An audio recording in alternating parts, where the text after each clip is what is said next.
maraming nag-react, nagulat, din ho sa galaw ng mga abogado ni Sara Duterte na sinasabing dapat i-dismiss ang pang-apat na complaint, yung impeachment laban kay Vice President. Dahil lumalabas po mula sa mga abogado at nakakaintindi ng paghahanap ng hustisya, katarungan, ay ito'y bahagi ng pagtatakip na huwag malaman ng taong bayan ang katotohanan ng mga ginawa umano ng pangalawang Pangulo sa Office of the Vice President, Budget at Department of Education. Ang kinagugulat, kahit ako nagugulat din ho sa nangyayari ito sa tagal ko na po sa media, broadcast industry at bilang political blogger na rin. Paano i-dismiss yung hindi pa nga nauumpisahan yung trial?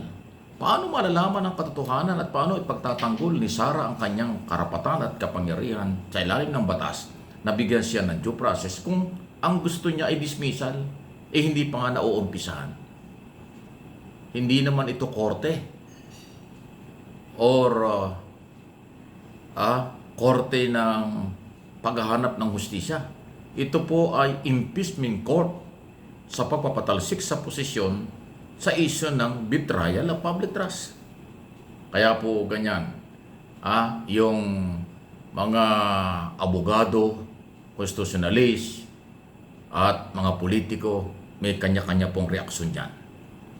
At lahat nagulat na, paano mo nga i-dismiss ang kasong hindi pa nga nauumpisahan?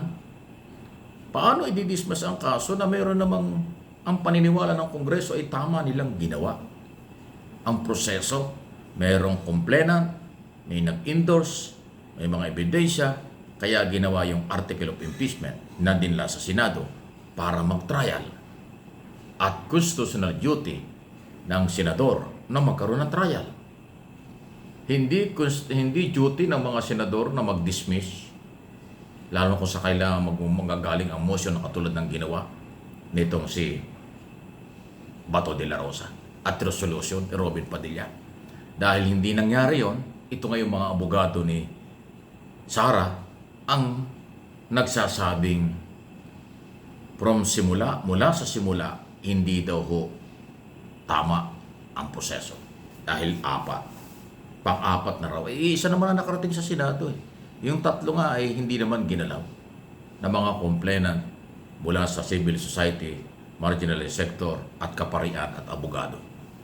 Ang ginawa at ginalaw ay yun pong complainant mula sa mga congressman, House of the People, House of Representatives. Ang signatory at endorser ay 215 congressman mula sa iba-ibang distrito at party list. Hindi pa ba sapat yun? Yun ang pinaninindigan ng Kongreso na legal. Kaya itong kahilingan at sinasabi ng Defense Council na ito ay labag sa batas dahil pang-apat na complaint na bawal daw sa 1-year ban sa isa lang ang complainant o isa lang ang complaint ng article of impeachment o impeachment sa loob ng 1 taon. Ay pasok naman ho talaga sa 1 taon eh. So technical at iba pa. Pero siyempre ang mga maraming abogado hindi ho matanggap yan. Kaya kailangan ituloy ang trial. Lalong matcha-challenge ang mga congressman, prosecutors na panindigan ang kanilang kaso. At lalo naman pong under pressure ang mga senator judges. Sila ba'y makukumbinsi ng mga abogado ni Sara na i-dismiss ito? O kailangan ituloy ang trial at doon pag-usapan? Hindi sa mga request o petition lang. Kailangan mag-resume ang trial at doon pag-usapan ng legality ng lahat ng ito at bigyan ng pagkakataon ng magkabilang panig. Yan naman po'y karapatan ng Defense Council na ganyan ang kanilang sinasabi dahil sila'y tagapagtanggol ng akusado. Pero obligasyon at karapatan din ng prosecution ang kanilang panindigan na hindi lumabag sa batas itong kanilang kaso at kanilang kayang panindigan ang mga ebidensya. Ayun po yun. Kaya ang mga senator judge, kung magiging neutral lang sila, impartial na trial talaga, hindi ho yan katanggap-tanggap na i-dismiss ang hindi pa nasisimula ang kaso. Ayun yun. Ang simula lang po ay yung panunumpa eh. ng mga senador. Na ang kalahati doon mag-i-expire ng alas 12 ng tanghali sa June 30. Then babalik at papasok yung another 12 senador. At manunumpa rin yung mga yan bilang senador judges. So ayun po yun. So malinaw po na ito ay gustong pagtakpan, ilihis ang issue, pero yun ay karapatan ng mga abogado, ganun pa man ang taong bayan. Kayo, Luzon, Visayas, Mindanao, kayo ay dapat magbantay dito at mga kababayan natin sa mundo. Pera ninyo, pera ng bayan, ang pinagdudahang mali ang pagkagamit. Pang-aabuso umano ng pangalawang Pangulo sa kapangyarihan at salapi ng bayan. Yan po ang mga iso. Kawalan ng tiwala, nawawalan ng tiwala at nawalang tiwala ng mamamayan sa Office of the Vice President at Vice President na si Sara Duterte. Yun po yun eh. Paano naman i-dismiss? Pag i-dismiss ito, walang malalaman ng taong bayan.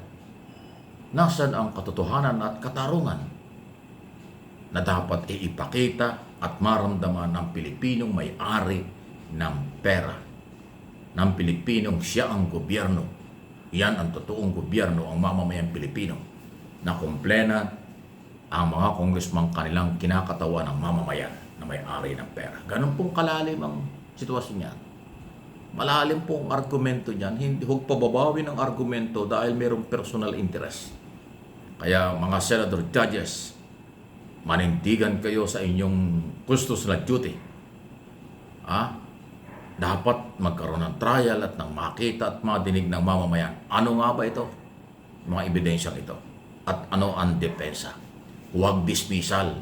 Dahil ang dismissal ay isang pagyurak sa karapatan ng mga taong may-ari ng pera na hindi nila makikita kung saan at tama bang ginamit ng isang impeachable official like Sara Duterte. Yun po yun, di ba? So malaya po kayong makapag-comment at react kahit na mayroong pang ibang isyong pang-international tungkol sa Middle East, pero yung isyong internal dito sa ating bansa, huwag natin kakalimutan. Kasi nakasalalay dito ang atin hong paghahanap at ng katarungan at katotohanan. Yun po yun. Okay? Pero habang hindi pa ho nag-umpisa yan, kasi matagal-tagal pa yung July 28 na magsisimula ang 20 Congress. So, kailangan itong mga senator, judges, manindigan at maghanda sa kailan dapat gawin. Ang prosecution, walang duda, nakahanda na sila. Yung Defense Council, napakarami, 16 na abogado, pero unang galaw, dismissal ang gusto. At alam naman nila yan na hindi yan mangyayari. At alam din nila kung paano ang mangyayari, kaya paghahandaan nila yan. Kaabang-abang itong lamanang ito ng ebidensya at testigo laban sa counter evidence at testigo na parang kasing init ito ng labanan ng Iran, Israel at saka ng Amerika, parang ganon.